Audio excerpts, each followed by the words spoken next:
Salut Mehdi, Salut à toi, ça va? ça va très bien toi. Bon, aujourd'hui, tu vas nous parler des racines idéologiques du gouvernement Netanyahou. Je te laisse la parole. C'est ça. Alors on sait tous que le gouvernement Netanyahou est le plus à droite de l'histoire d'Israël. Je peux vous donner un exemple avec le fameux ministre de la Défense, Yoav Gallant, qu'on voit beaucoup aujourd'hui dans les médias et sur les réseaux. Cette alliance, elle est formée par un parti politique qui s'appelle le Likoud. Donc retenez bien ce nom, parce que ça va être très important de comprendre en quoi ce parti politique doit être décortiqué. D'abord, on revient sur la vie de Benjamin Netanyahou. On va partir en forme de boucle, et en fait, il faut savoir que le père de Benjamin Netanyahou, Benzion Netanyahou, était un professeur d'histoire, issu d'une idéologie politique du sionisme qu'on appelle le sionisme révisionniste. Il a été le secrétaire particulier d'un homme qui a été très important dans cette idéologie, qui s'appelle Vladimir Jabotinsky. Il est le fondateur de ce mouvement révisionniste et également un des fondateurs du Bétar, dont on a entendu parler ces dernières années, surtout en France. Le contexte. On est en Palestine dans les années 20, donc le mandat britannique en Palestine autorise la création d'une agence juive et d'une milice d'autodéfense qui s'appelle la Haganah pour protéger les intérêts juifs et les juifs en Palestine. Et Jabotinsky, dedans, il se met un petit peu de côté parce que lui, il a une vision très très rigoureuse du sionisme, avec une revendication des deux rives du Jourdain, avec une colonisation de masse, avec une militarisation du Yishuv, en fait c'est la communauté juive de Palestine, avec la théorie du mur d'acier qui consiste justement à militariser cette communauté juive pour pouvoir imposer par la force un État juif aux Arabes. Et surtout avec un refus de la mixité et une obsession un peu pour la pureté de la race. On est vraiment dans les années 20, dans un contexte particulier, et on sait même qu'il a eu des liens assez importants avec des responsables de pogroms en Russie et en Europe de l'Est. Alors, le mouvement du Bétar, il a, à cette époque, déjà un relent fascisant dans le sens où il y a le port de la chemise brune, il y a un culte du chef qui est très lié au totalitarisme de l'époque, et avec le culte d'un homme fort. Il y a même Mussolini qui dira en 1935 « Pour que le sionisme réussisse, il faut un État juif avec un drapeau et une langue juive. Le personnage qui comprend vraiment cela est votre fasciste Jabotinsky. » Alors lui, Jabotinsky va toujours nier son admiration pour Mussolini, mais l'inverse n'est pas vérifiable. Alors maintenant, revenons à notre contexte. En 1931, dans le cadre de la Haganah, cette milice d'autodéfense, on a des gens dedans qui trouvent qu'elle est trop sur la défensive et qui voudraient avoir une ligne beaucoup plus dure. Ce groupe va se former, ils vont se diviser en 1931 et ce groupe s'appelle l'Irgun. C'est vraiment le nom qu'il faut retenir aujourd'hui, c'est l'Irgun. Il est composé de personnes importantes, dont je vous donne quelques noms qui sont importants aussi à retenir. Menahem Begin, Isaac Shamir et Avraham Stern. Les deux premiers vont devenir plus tard Premier ministre en Israël. Donc on revient sur le contexte. 1936-1939, des grandes révoltes arabes éclatent en Palestine. Et on va voir là une radicalisation du mouvement de l'Irgun, particulièrement lorsque les Britanniques vont proposer un plan de partage, le plan Peel, qui sera refusé par les Arabes car ils n'ont pas été consultés, mais qui sera aussi refusé par cette ligne de l'Irgun qui considère ça comme une trahison. Donc ils vont vraiment se lancer dans une lutte clandestine. Et Charles Anderlin, dans son livre, parle d'une naissance du terrorisme juif à cette époque, avec des attaques assez aveugles contre les Britanniques, mais aussi contre des civils arabes.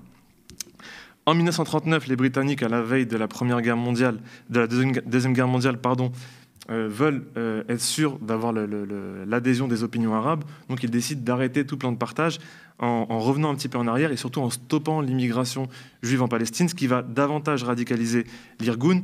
Et 1940, c'est vraiment une année charnière pour le mouvement, puisque Jabotinsky, celui qui a inventé le sionisme révisionniste, meurt.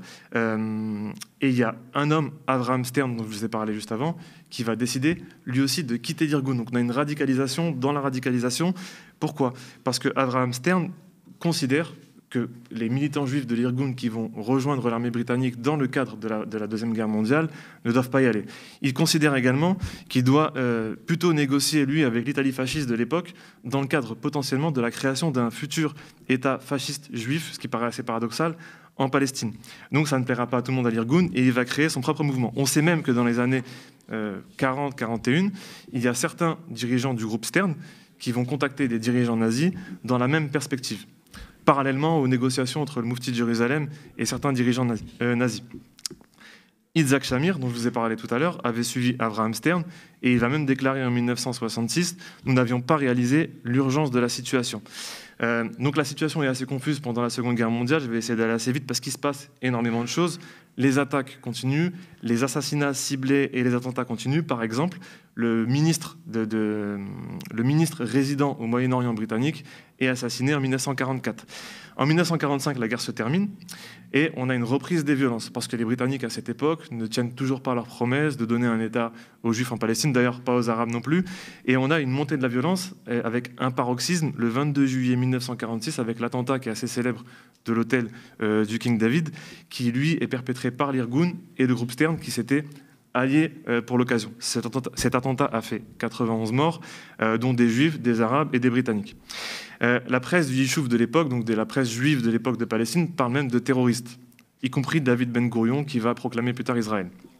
Pendant ce temps-là, en France, des membres du groupe Stern sont protégés et accueillis, et il y a même un certain Leif Stein qui va inventer le principe de l'enveloppe piégée avec une bombe.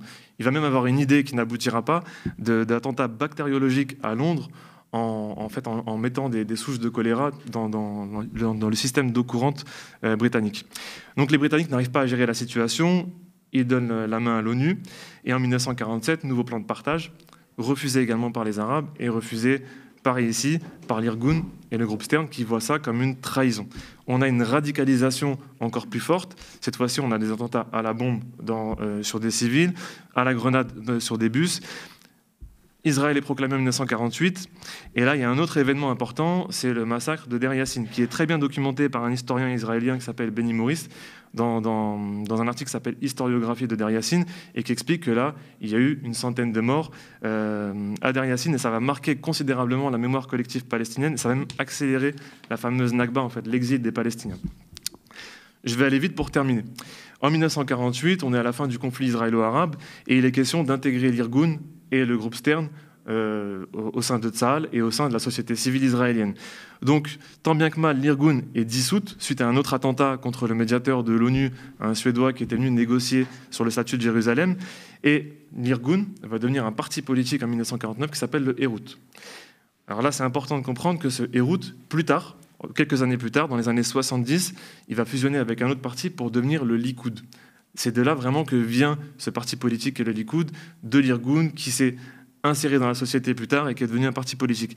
Concernant les protagonistes, Menahem Begin, lui, deviendra Premier ministre israélien, Isaac Shamir également, et Menahem Begin aura même le prix Nobel de la paix en 1979 dans le cadre des accords de paix avec l'Égypte.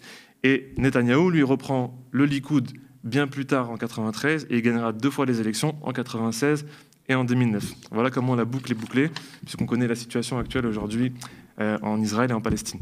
Ben, merci beaucoup pour cette explication, ce retour sur tout le contexte effectivement de la création de l'histoire du gouvernement Netanyahou. C'est vrai que c'est une histoire qui est entre anticolonialisme, radicalisme, enfin il y a plein de choses qui se mélangent et c'est vraiment hyper intéressant. Merci du coup de nous avoir fait ce rappel historique précis et passionnant. Je rappelle qu'on peut retrouver donc tes vidéos sur Instagram, sur TikTok, sur le compte @medhistorien. C'est toujours passionnant et donc merci encore. Merci à toi.